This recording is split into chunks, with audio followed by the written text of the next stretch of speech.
دوسرا، نماز کا اہتمام کرو. آپ میں سے کسی کی رکعت نہیں چھوٹنی چاہیے.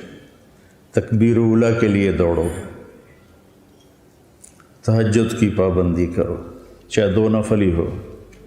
نہیں آنکھ کھلتی تو سونے سے پہلے پڑھ لو کچھ.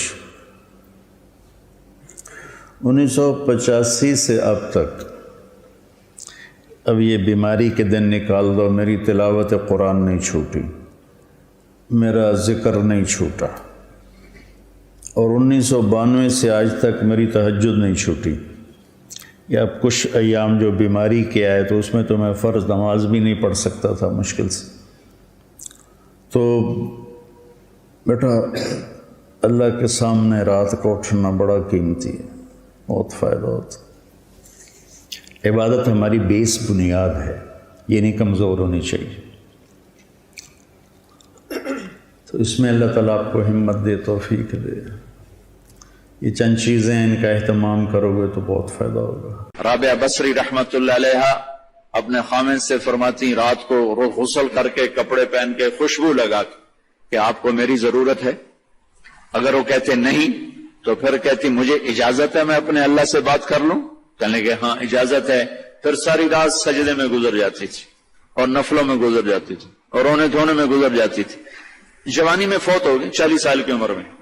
جب ان کا انتقال ہوا تو ایک خادمہ ساتھ تھی، اس سے فرمانے لگی دیکھو میں جب مر جاؤں نا تو مجھے راتوں رات دفن کرنا ہے، اور جس کرتے میں تہجد پڑھتی تھی وہ مجھے کفن دینا ہے اور کسی کو بتانا نہیں. تو اگلے دن وہ خواب میں ملی اسی خادمہ کو. ان کا ماں جی آپ کے ساتھ کیا ہوا؟ کہا منکر نکیر آئے تھے قبر میں، مجھ سے کہنے لگے من رب کی، تیرا رب کون ہے؟ تو میں نے کہا سبحان اللہ، 40 سال جسے نہ بھلا سکی 4 رات زمین کے اندر آ کے اسے بھول جاؤں گی. تو منکر نکیر کہنے لگے چلو اس کا حساب کیا لینا. تو انہوں نے بڑی خوبصورت پوشاک پہنی ہوئی تھی. کہا آپ کا تو کفن وہ تہجد والا کرتا تھا، یہ سبز ریشم کہاں سے آ گیا؟ کہ یہ سبز ریشم مجھے اللہ نے پہنایا ہے اور تہجد کا کرتا لپیٹ کے رکھ دیا گیا ہے. قیامت کا دن میرے اعمال کے اندر اس سے بھی تولا جائے گا، میرا وہ کرتا بھی تولا جائے گا جس میں وہ تہجد پڑھا کرتی تھی. تو اگر ہم تہجد نہیں پڑھتے کم از کم فرض نماز تو ہو جائے. میرے عزیز اور بڑے درد سے کہتا ہوں ہمارے 10% سے زیادہ نمازی نہیں ہے. 90% مسلمان نماز چھوڑ چکے. جب آدمی سجدے میں سر رکھتا ہے تو اللہ کی قسم تحت الثری تک زمین ٹھنڈی ہو جاتی ہے اور زمین کے دوسرے ٹکڑوں پر فخر کرتے کہ دیکھو میرے اوپر سبحان ربی اعلی اعلی کے نغمے گائے گئے ہیں اور میرے اوپر اللہ کو یاد کرنے والے کا ماتھا آ کے ٹکا ہے.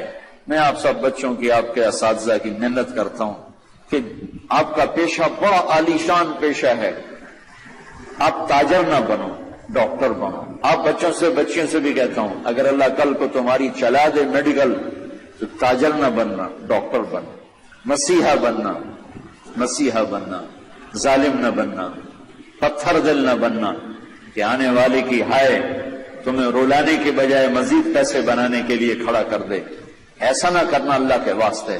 ورنہ میرا یہ دیش کبھی بھی زوال سے نہیں نکل سکتا. ہم نے ایٹمی طاقت بن کے دیکھا لیکن ذلت کے پستیوں میں اور آگے چلے گئے اور نیچے چلے گئے. نماز نہ چھوڑو، کسی حال میں نہ چھوڑو. تمہاری کلاس چل رہی ہے، کلاس کے بعد جا کے پڑھو.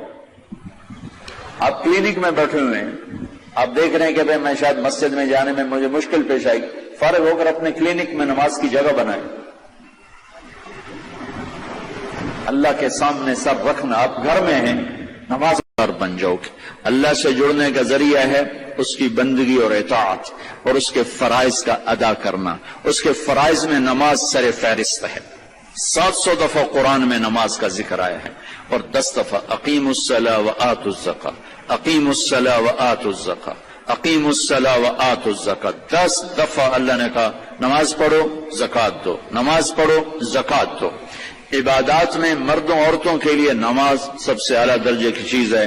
جعلت قرۃ عینی فی الصلاۃ. آپ کلاس لے رہے ہیں، نماز سر پہ آ گئی ہے، اب آپ مسجد کی طرف بھی جائیں، آپ کلینک میں بیٹھے ہیں، نماز کا وقت آ گیا ہے، آپ 10 منٹ کا وقفہ لیں اور اپنے اللہ کے سامنے سجدے میں سر رکھیں، پھر آپ اپنے کلینک پر آئیں۔ آپ آپریشن کر رہے ہیں، وہاں سے نکلنا مشکل ہے، اب 10 منٹ بعد نماز پڑھ لیں، لیکن چھوڑنے کی گنجائش نہیں ہے۔ گھر میں بچوں کے ساتھ خاتون مشغول ہے، اللہ کا بلاوا آ گیا، اب اللہ کے سامنے کھڑے ہو جائیں کہ اللہ تعالیٰ نے آپ کو بلایا ہے، اور یہ سر زمین پہ رکھنا میری آپ کی سب سے بڑی معراج اور عزت اور عظمت اور کامیابی ہے۔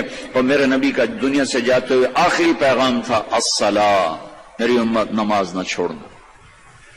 علی رضی اللہ تعالیٰ عنہ کو تیر لگا جنگ میں، اور تیر ران میں لگا، وہ ایسا کھب گیا کہ نکالیں تو نکلتا نہیں تھا، زور لگائیں تو درد ہوتا تھا، تو ان کا اسے چھوڑ دو۔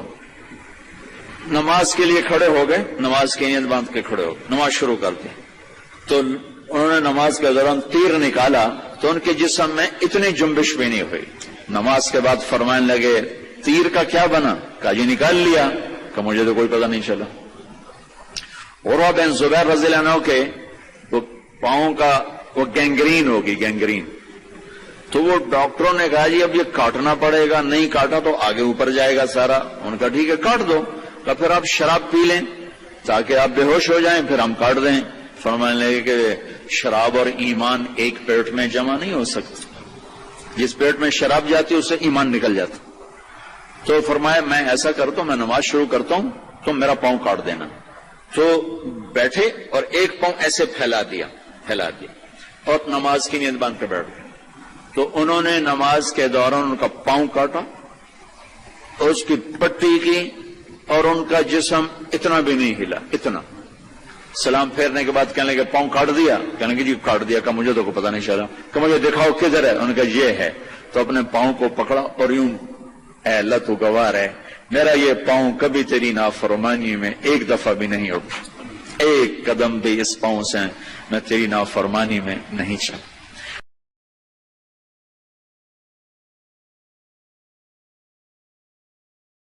اور اگر آپ نے ابھی تک ہمارا چینل سبسکرائب نہیں کیا تو فوراً سبسکرائب کیجئے، ساتھ ہی بیل آئیکن پر کلک کریں تاکہ مزید آنے والی ویڈیو ہیں وہ آپ کو وقت پر ملتی رہیں۔